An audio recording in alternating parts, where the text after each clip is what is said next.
Hôm nay kênh Hiển Tượng Swat sẽ giới thiệu đến các bạn một loài động vật có tên gọi chim chào màu.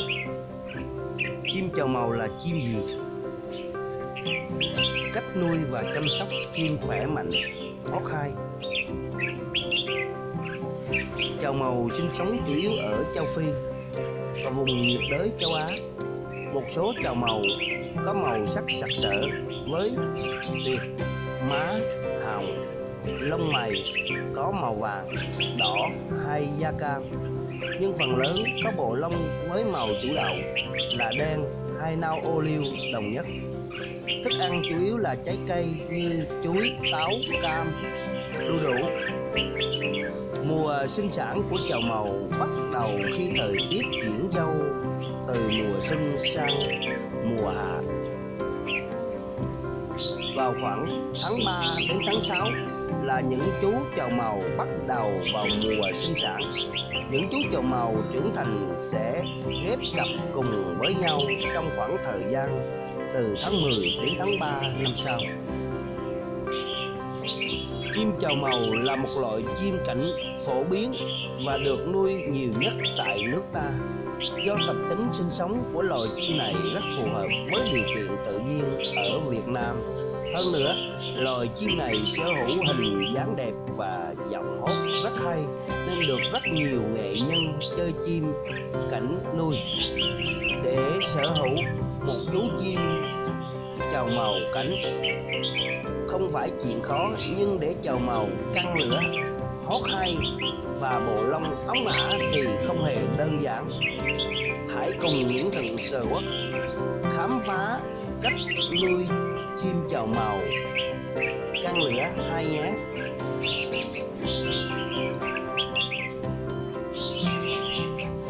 Thức ăn cho chim chào màu. Một trong những yếu tố giúp chú chim chào màu của bạn khỏe mạnh, căng lửa đó là chế độ dinh dưỡng bạn cung cấp có đủ hay không. Do đó, yếu tố dinh dưỡng là quan trọng nhất và bạn cần đặc biệt chú ý. Bạn nên xây dựng một thực đơn khẩu phần ăn cho chim. Khi nào thì nên cho chúng ăn cám, khi nào cho ăn cám dưỡng và khi nào ăn cám thúc. Khi nào cần bổ sung thêm sâu, dế, cào cào để chim có lực khỏe và phát triển tốt nhất. Bạn bổ sung dưỡng chất cho chim chào màu qua thức ăn hàng ngày của chúng, bao gồm các loại thức ăn chính là cám và mồi tươi, hoa quả, sâu, dế, cào cào. Với các loại cám giúp cho chú chim bạn thúc và căng lửa, trong khi hoa quả và dế cào cào lại giúp chim giải nhiệt và giảm lửa. Mỗi loại thức ăn lại thích hợp cho mỗi thời điểm phát triển của chim. Trái cây cho chim chào màu. Với đặc tính sinh sống ngoài tự nhiên và sở thích của loài chim chào màu là các loài hoa quả, trái cây rừng. Do đó, trong môi trường nuôi nhốt, muốn chúng khỏe mạnh như sống ở rừng thì các thức ăn cũng phải gần giống hoặc phù hợp với sở thích của chúng. Vì vậy, ngoài thức ăn hàng ngày là cám, chim thì các nghệ nhân cũng nên bổ sung các loài hoa quả vào thực đơn cho chim nhà mình. Một số loại hoa quả ưa thích và tốt cho chim như chuối, đu đủ, táo, cà chua, quả nhân chim, quả si, đa. Chuối chứa nhiều loại vitamin rất tốt cho hệ tiêu hóa, đường ruột cũng như sự phát triển của lông của chim chào màu. Vì vậy, chuối là thức ăn không thể thiếu cho loài chim này nhé. Đu đủ chào màu cũng cần phải thay lông ít nhất một năm một lần. Để quá trình này diễn ra nhanh, bạn nên bổ sung đu đủ cho chim.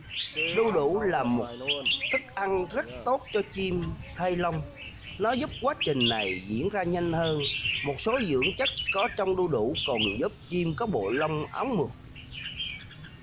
cam chứa nhiều vitamin C, có tác dụng giải nhiệt, trị ho và tăng cường hệ miễn dịch cho chim. Cho chim chào màu ăn cám. Cám là một thức ăn hàng ngày và không thể thiếu dành cho chim chào màu.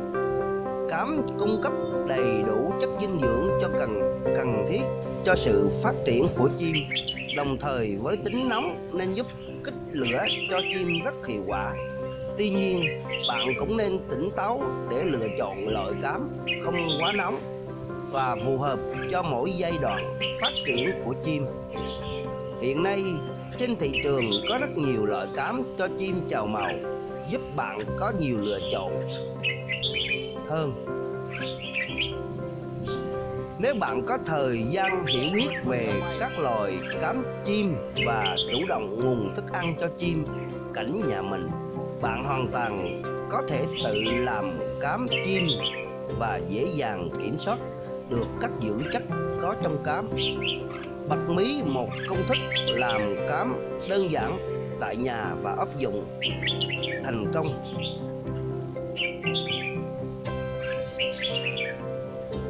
Nguyên liệu: cám một gói từ 10 đến 13 ngàn, hạt kỳ từ 100g cộng táo tàu 2 quả, ngâm nước nóng rồi xay nhuyễn. Ớt cây xay nhuyễn 10 quả, lòng đỏ trứng gà 10 cái, mật ong 2 thìa. Các bạn đem tất cả các nguyên liệu trên trộn đều với nhau rồi để cho ngấm. Sau đó có thể mang đi phơi hoặc sấy khô.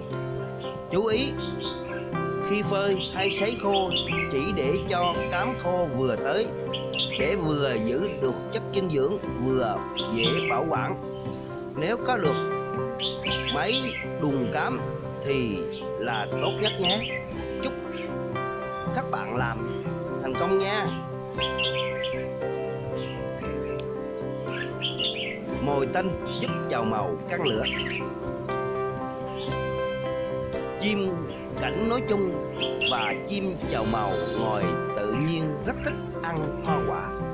Tuy nhiên, các loại mồi tanh như sâu, dế, cào cào là một thức ăn không thể thiếu, đặc biệt vào mùa sinh sản.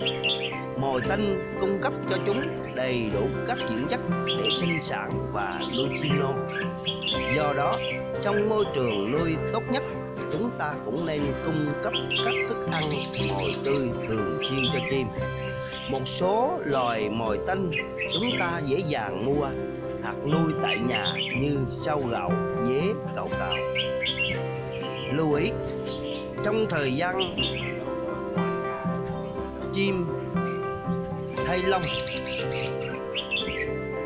chúng ta không nên cho chim ăn sâu gạo nhé, bởi các đặc tính nóng của sâu gạo có thể làm hỏng đi bộ lông mới của chào màu.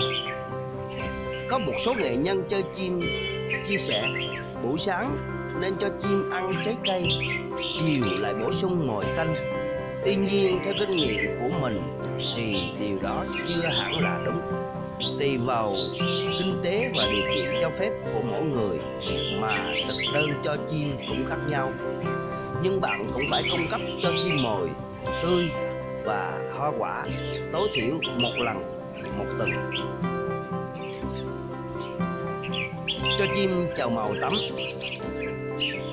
Để sở hữu một chú chim chào màu khỏe mạnh, căng lửa và có bộ lông đẹp, ngoài việc bổ sung đầy đủ các chất dinh dưỡng thiết yếu thì một việc khác cũng vô cùng quan trọng, đó là cho chim tắm. Tắm hàng ngày giúp cho chim căng lửa, có bộ lông óng đẹp. Một số nghệ nhân còn bật mí cho chim chào màu tắm là một trong những cách thuần chim đơn giản và hiệu quả nhất. Tắm cho chim chào màu có hai loại tắm: tắm nắng và tắm nước. Tắm nắng cho chim chào màu. Thời điểm tắm nắng từ 8 giờ đến 10 giờ sáng. Thời gian tắm: cho chim tắm tầm 1 tiếng. Nếu hôm trời nắng gắt quá thì bạn nhớ cho chim tắm chừng 30 phút và mát mẻ. Tắm nước cho chim chào màu: thời điểm tắm 12 giờ trưa đến 3 giờ chiều. Thời gian cho chim tắm là 15 phút đến 30 phút. Lưu ý: trước khi tắm cho chim, bạn nên phơi chúng tầm 5 phút rồi hãy tắm nhé. Đặc biệt nếu nhà ai có nước giếng thì nên tắm cho chim bằng nước này nhé. Trong nước này có rất nhiều khoáng chất tốt cho lông chim đấy. Sau khi tắm xong, bạn cần để chim khô hẳn đã rồi hãy trùm kín lồng nhé. Nếu trùm lồng ngay, chim sẽ dễ bị cảm lạnh đấy. Luyện tập cho chim chào màu: muốn chào màu hốt hay thì không thể không luyện tập cho chúng. Điều này không những giúp chim có sức khỏe ổn định mà còn có một giọng hót khỏe căng lửa hơn. Có rất nhiều kiểu để luyện tập cho chim chào màu. Chúng ta có thể tập giọng, tập lực cho chim chào màu ở nhà thông qua máy ghi âm với con chim khác, hoặc mang đi tập lượt dược ở các hội thi chim.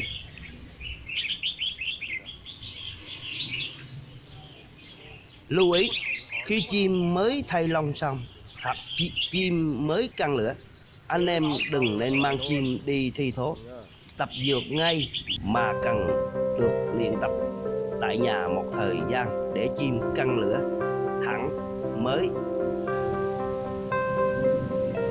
đã nhé.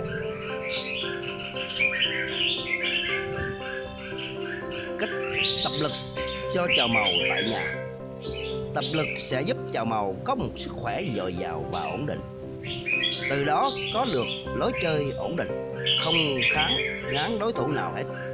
Để tập lực cho chim thì bạn cần bố trí cầu cống hợp lý để chim có thể liên tục di chuyển.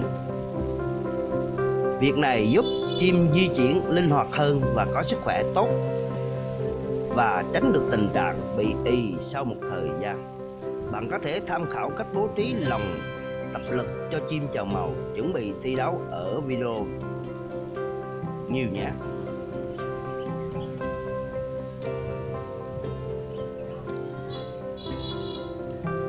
Tập giọng cho chim chào màu: tập giọng là cách giúp chim chào màu bạn nuôi có thể làm quen và có được những giọng hót đặc trưng mà bạn mong muốn.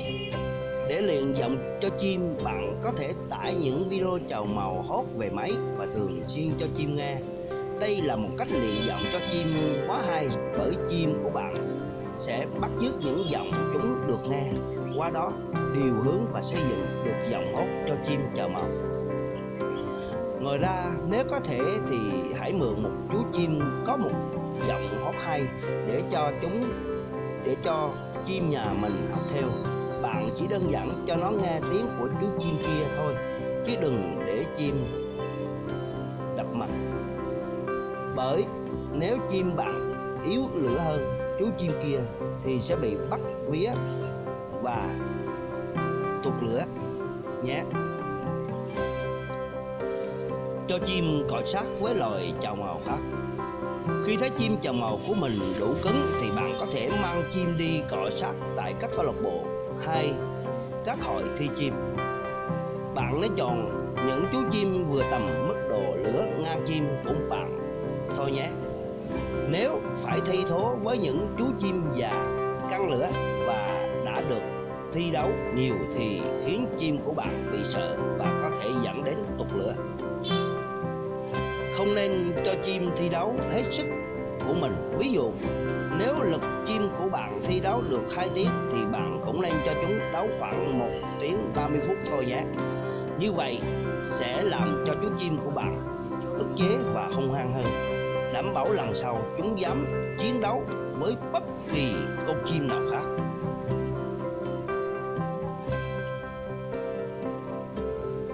Cách chăm sóc chim chào màu thay lông: thay lông là một trong những quá trình tất yếu của chim chào màu. Thay lông giúp chúng loại bỏ loại lông cũ cũng như vi khuẩn để khoác lên mình bộ lông mới óng mượt hơn, chuẩn bị cho mùa sinh sản sắp tới. Tuy nhiên, quá trình thay lông khiến chim khá yếu nên anh em cần phải có chế độ chăm sóc đặc biệt để chim khỏe mạnh. Nhắc nhé. Thức ăn cho chim chào mào thay lông. Khi chào mào thay lông, chúng cần rất nhiều chất dinh dưỡng để nuôi lông. Nếu mầm mới nên bạn cần bổ sung đầy đủ các chất dinh dưỡng. Nên cho chim ăn các loại cám dưỡng dành riêng cho chim thay lông nhé. Những cám này có đặc tính mát nên thúc đẩy quá trình thay lông hơn.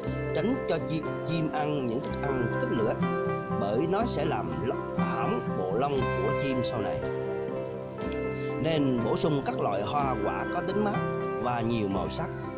Điều này sẽ giúp cho chim thay lông nhanh và lên màu sẽ rất đẹp. Mồi tươi là thứ rất cần thiết trong thời gian này. Bạn nên bổ sung như cào cào, dế, trứng kiến, tránh cho chào mào ăn sau quy thời điểm này, bởi sau quy rất nóng, làm phá hỏng bộ lông của chim. Tắm cho chim chào mào thay lông. Muốn chào mào có bộ lông đẹp thì bạn cần cho chúng nghỉ ngơi và tắm táp. Nghỉ ngơi cho chim trong thời gian này cần được lên lịch trình đầy đủ và hợp lý. Thời gian tốt nhất cần cho chim đi ngủ là từ 6 giờ tối nhé. Việc tắm nắng cũng cần diễn ra bình thường. Nắng sớm chứa nhiều vitamin D, tốt cho bộ lông chim. Từ khoảng 7 giờ anh em mang chim ra tắm nắng khoảng 30 phút là được rồi. Tương tự, tắm nước cũng không khác gì lúc bình thường. Khoảng 12 giờ trưa mang chim ra tắm nước và phơi nắng chừng 30 phút. Bộ lông chim khô thì trùm lồng hình chữ A và đợi tới 6 giờ tối rồi cho chim đi ngủ. Tổng hợp những điều không nên làm khi nuôi chim chào mào. Không nên hít sáo để tập cho chim hót theo. Thường những người mới nuôi chim hay hít sáo để chim hót theo, kiểu như hít hiu hay là hít cù hiu, làm cho chim hót theo. Đối với chim con, chim má trắng nuôi nên lên trường bị trường hợp này. Sau này chim thường xuyên khóc kiểu đó, nghe rất khó chịu và làm cho con đàn chim hót theo. Không nên tập cho chim tắm trong lồng hoặc cho nước vào lồng để chim tắm, mà hãy cho chim ra lồng tắm để tắm, giúp cho chim biết nơi nào là tắm, nơi nào là nước uống, để giúp chim không chui vào cống nước tắm lúc đang chơi và hạn chế hư đáy lồng do dính nước. Nên tập cho chim thói quen tắm khoảng từ 12 giờ đến 13 giờ chiều. Lúc đang đi thi mà tắm là mệt. Nếu chim có thói quen tắm cống nước thì thay cống nước bằng ống thủy tinh dài để chim không còn tắm được nữa.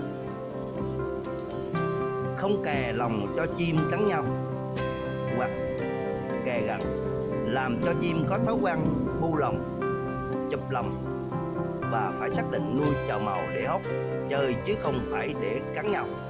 Trường hợp này thường thấy mấy bác ở quê kè chim không chơi, khích qua lại vài câu là cho chim vào cắn nhau luôn. Hậu quả là mất hết lông và con chim thua bị nhát, thậm chí bể luôn. Không treo chim ở gần mấy con bị lộn mèo, lộn cào. Nếu treo ở thì một thời gian chim của bạn bị lộn cào hết. Không phơi nắng cho chim ở hướng mặt trời chiếu thẳng vào. Hạn chế phơi nắng ở thời gian 12 giờ trưa và phơi chim quá lâu. Tránh xa kẻ thù số 1 của chim là mèo chuột.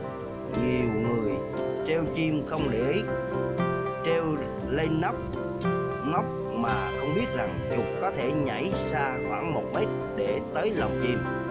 Cắt những cây tre thang cầu để chuột không chạy lên được. Mình tập thói quen cho chim ngủ đúng giờ, trùm áo lồng cho chim nghỉ ngơi lúc chim đang ngủ, không làm cho chim hoảng sợ. Không xì xịt búng tay cho chim ché. Nhiều người nuôi chim thấy chim ché là thích, và mỗi lần xì là chim ché, nên cứ làm vậy thường xuyên. Đây là cái xấu chứ không phải là thói quen tốt. Bạn thử nghĩ xem, lúc mang chim đi chơi, bạn cứ đứng bên cạnh xì chim sao? Tránh để chim bay về thiên nhiên. Trường hợp này gặp nhiều lắm rồi. Cho chim qua lồng tắm mà quên đóng cửa lồng, thò tay cho thức ăn vào, chim bay ra, hay kéo áo lồng ra làm cửa kéo ra, chim bay mất.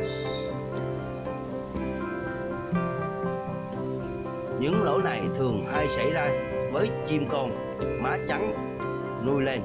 Nếu không cẩn thận thì 10 con mất, 9 con bị lỗi. Đây là bài viết mang tính chia sẻ kinh nghiệm cá nhân đã ứng dụng rất hữu hiệu quả. Còn trong niềm đam mê chào màu thì nhiều phương pháp, và tùy theo khả năng điều chim, cảm nhận về chim của mỗi nghệ nhân. Bởi nên anh em thấy hay thì áp dụng, hoặc có ý kiến gì hay xin đóng góp cho niềm đam mê thú chơi chào màu. Chúc các bạn thật vui vẻ và hạnh phúc.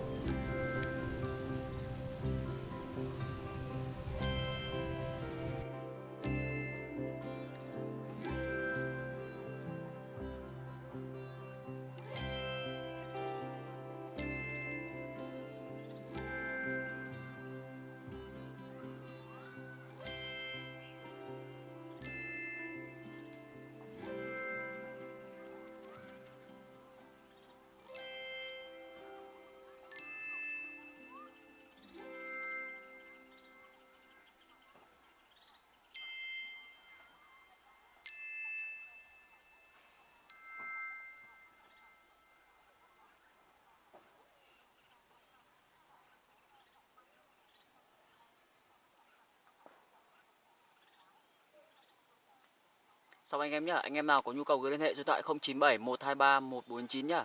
Mày khôn thì mày cũng phải chết thôi. Cho em đánh ấy.